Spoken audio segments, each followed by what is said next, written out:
আর একটা ওই সময় টিপ দেওয়ার কথা ছিল, সেটাও মন্দির ঢোকার রাস্তাটাও চেঞ্জ করে দিয়েছে। আর দেখো কতক্ষণ এসেছিলাম, অনেক বড় একটা ছবি ছিল। তো চলো আছে টিপটা শুয়ে দিয়েছে, এবার এই ডান বাক্সে ফেলে দিয়েছে। আর অনেক কিছু বিক্রি হচ্ছে এখানে, কি সুন্দর জায়গাটা। দেখো কথা বলতে বলতে একটা লঞ্চ ছেড়ে, দেখো কি সুন্দর দেখতে। আর উনি এখানে পকোড়া দিয়ে বসিয়ে দিয়েছে আমাকে।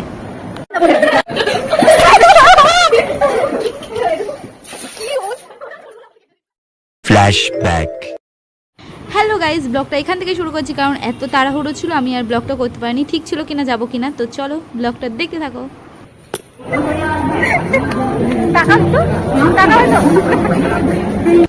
এবার আমরা চলে এসেছি নৈহাটিতে। আর নৈহাটিতে যাচ্ছি কোথায় তোমরা বুঝতেই পারছো, ঠাকুরের কাছে, বড় মার কাছে।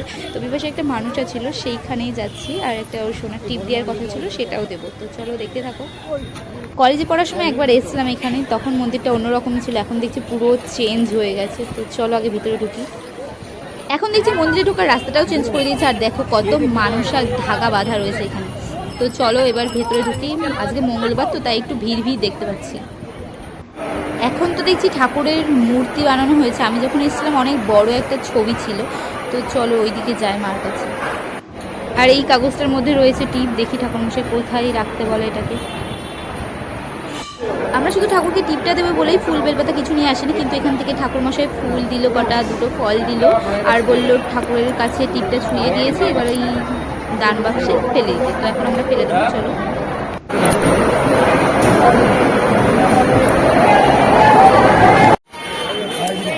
তো আমরা এখন যাচ্ছি একটু গঙ্গার পাড়ে পুজো টুজো দিয়ে। চলো তোমাদেরকে নিয়ে যাই। আর ও কার সাথে গল্প করেই যাচ্ছি। চলো আমরা আগে গঙ্গার পাড়ে যাই, তারপরে কথা হচ্ছে। তো দেখো এখানে কত ভিড়, সবাই এখানটায় এসে একটু গল্প করছে। আর অনেক কিছু বিক্রি হচ্ছে এখানে, কি সুন্দর জায়গাটা। তো বিভাস বললো কুলফি খাবো কিনা, তাই আমি বললাম কেন খাবো না, এখানে দাঁড়িয়ে দাঁড়িয়ে একটু কুলফি খাওয়ার মজাটাই আলাদা। সেই জন্য ও কুলফি কিনছে, আর আমি একটু তোমাদেরকে ঘুরিয়ে দেখাই। এখানে কিন্তু অনেক লোক আছে যারা একটু গঙ্গার হাওয়া খেতে এসেছে, জাস্ট দাঁড়িয়ে গল্প করছে, অনেকে সবাই ঘুরতে এসেছে এরকম। আর পাশে কিন্তু ফেরিঘাট, এখান দিয়ে নৌকা ছাড়ছে, লঞ্চ ওই পারে চন্দননগরে নিয়ে যাচ্ছে। দেখো কথা বলতে বলতে একটা লঞ্চ ছেড়ে দিল। তো চলো এবার আমরা যাব, কারণ ওর মামা বাড়িতে আজকে ওর বোনের জন্মদিন, সেই উদ্দেশ্যে আমরা এসেছি। তখন একটা জিনিস দেখানো হয়নি, এরকম মন্দিরের পাশে পুজো দেওয়ার জন্য তোমরা এখান থেকে ডালাও নিতে পারো, নিয়ে ঠাকুরের কাছে পুজো দিতে পারো। তো চলো বেশি না বকে তাড়াতাড়ি হাঁটি, কারণ ও খুব জোরে জোরে হাঁটছে, আর আমি হারিয়ে গেলে আর খুঁজে পাবো না। তো চলো।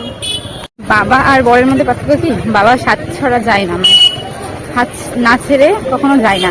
আর বর ও ওখানে আর আমি এখানে, মানে এত জোরে জোরে হাঁটে, কি আর বলবো। তো চলো আবার একটু পড়া হচ্ছে। এবার নিতে এসছে ওর মামা ছেলের জন্য জামা, কারণ ওর নতুন ভাই হয়েছে, তাকে আমরা দেখিনি, সেই জন্য নতুন দুটো জামা নিয়ে তারপরে যাব।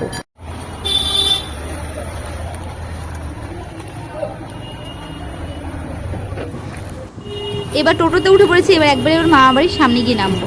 তো চলো আবার একটু পরে দেখা হচ্ছে। তো এই যে বার্থডে গালের সাথে বিভাস ছবি তুলছে, আর ঘরটা ডেকোরেট করা হয়ে গেছে। দাঁড়াও তোমাদের কেকটা দেখাই। এই দেখো খুব সুন্দর করে সাজিয়েছে না, আর কেকটা কিন্তু একদম হোমমেড, দেখো কি সুন্দর দেখতে। আর এই মামাদের বড় একটা অ্যাকুরিয়ামের মধ্যে কত মাছ দেখো। আর উনি এখানে পকোড়া দিয়ে বসিয়ে দিয়েছে আমাকে।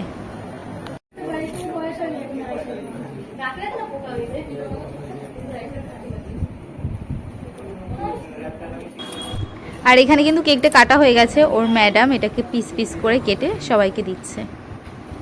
কি করছে দেখো সব ভাই বোনগুলো মিলে।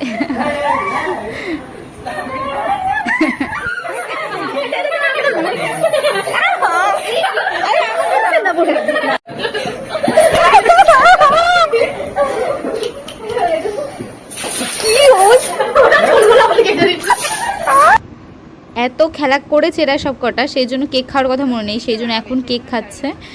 আর নিচে যেহেতু ডাকছে খেতে, সেই জন্য এখন তাতে করে কেক খাচ্ছি। এবার কেকটা খাওয়ার পর আমি প্রতিশোধ তুলবো, আমাকে অনেক দিয়েছে ওরা সবাই মিলে। দাঁড়াও না, আমার হাতে লোকানো আছে।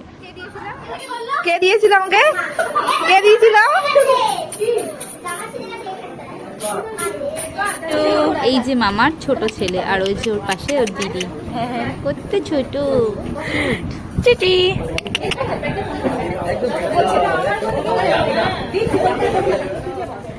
তখন এত জলদি ঢুকে গেছি, বাইরের ডেকোরেশনটা দেখানো হয়নি, তাই এখন ঘুরে বেড়াচ্ছি বাইরে দিয়ে, তাই তোমাদেরকে একটু দেখিয়ে দিলাম।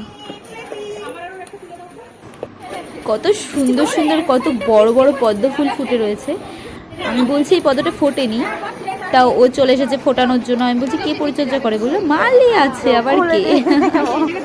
Hours later. কালকে রাতে অনেক দেরি হয়ে গেছিলো, আর আমরা সবাই এত আড্ডা মারছিলাম ভুলেই গেছি ব্লগটা কন্টিনিউ করতে। আর সকালবেলায় এখন আমরা রেডি হয়ে বেরোচ্ছি ট্রেন ধরার জন্য। এখন বাজে 6:17। আর আমি দেখো তোমাদেরকে একটু দেখিয়ে দিচ্ছি গাছ, কত গাছ। আর এখানে না একটা গাছে বেদানা ধরে আছে, কোথায় গেল, ও এই যে নিচে দেখো কত সুন্দর বেদানা ধরে আছে না। আমার গাছগুলো দেখে তো জাস্ট চোখ জুড়ে যাচ্ছে। আমি জিজ্ঞাসা করলাম কে এত গাছের পরিচর্যা করে, তো বললো মালি আছে, তাই জন্য কোনো অসুবিধা হয় না, মানে সময় না পেলেও মালিতে পরিচর্যা করে রোজ। তো ব্লগটা আজকে এই অবধি, কেমন লাগলো জানাতে ভুলবেন না, লাইক কমেন্ট শেয়ার করে আমার সাথে থাকবে। দেখা পাবে নেক্সট ব্লগে। সবাইকে টাটা।